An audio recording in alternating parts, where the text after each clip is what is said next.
I hope for you that you're in a better climate than we are now here in Montreal. We're having, thank God, an abundance of snow. I guess this is related to Mashiach. Halbin chatoenu kashelek. The verse says, whiten our sins like snow.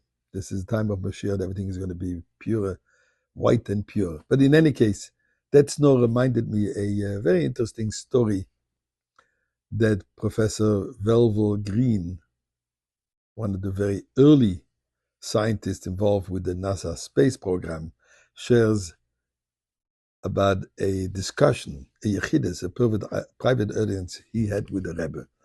But before I share this with you, let us together say thank you for whatever we get from Eibishter. If it's warm, if it's cold, if it's snow, if it's rain, etc., etc. Mizmor l'soida rila adonai kol ha'otzim v'desadenu v'simcha. Boi lefanav b'non aduk adonai limu esanu v'lanachtam v'tzemerize boi shov v'tzedech hatzroiz v'silo. Hoide lebachu shmoi ki tov adonai le'olam chazdoi v'yadoi v'dor emunasoi. Let us give some tzedakah. And please join me in the tzedakah, especially today, Erev Shabbat, Shabbos Parshas Vayishlach. It's definitely appropriate to give some tzedakah. So, Velvel Green, Velvel Rosenblum is another professor, mathematician. He has a different story with the Rebbe, which maybe one day we should share, actually, a very beautiful story. But Velvel Green relates that it's his very first time he met the Rebbe. And this was after he was introduced already to Chabad, to Judaism, because at first he was quite a secular Jew.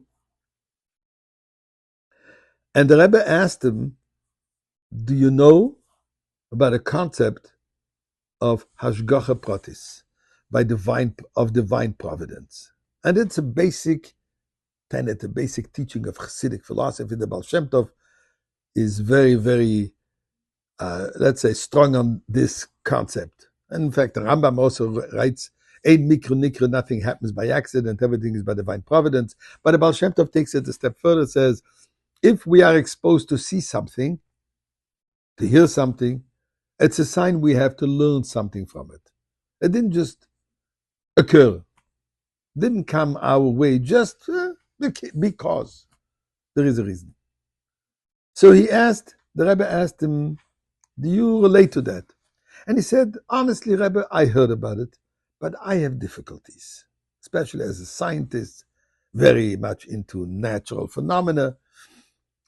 I can't really relate to it too much. And the Rebbe says to him the following, you'll find it interesting that the students of the Baal Shem Tov, they had difficulties with it. And at one point, when the Baal Shem Tov was teaching the concept, one of his students, one of his followers, said, let me ask you a question. This morning, as we were coming to you, we crossed the frozen river, somewhere in Ukraine, somewhere in Russia, it freezes over, could be a meter deep, etc., where the frost is really strong. And we were walking towards you, and there we noticed a group of Gentiles that are carving out in the snow, in the ice, I should say, a cross. Now, what learning, what message can we take from this? When we are coming to you now to Shul to pray to Hashem, what message can we take, or what message is there in this image that we have seen? Group of Gentiles carving out a cross. That's the antithesis of what we are doing. And the Baal Shem Tov, in a very relaxed fashion, says, what an amazing message we can take. What is ice? Ice is a transformation of water. That by the deep frost, by deep cold, it freezes. What's the difference between when it was water and now it's ice? While it was water, it was alive. It was moving. In fact, Judaism, water plays a very important role. We keep on washing our hands. The Kohanim in the temple had to keep on washing their hands, and so on and so forth. We immerse ourselves in a mikveh. So water represents life. Ice represents the lack of life.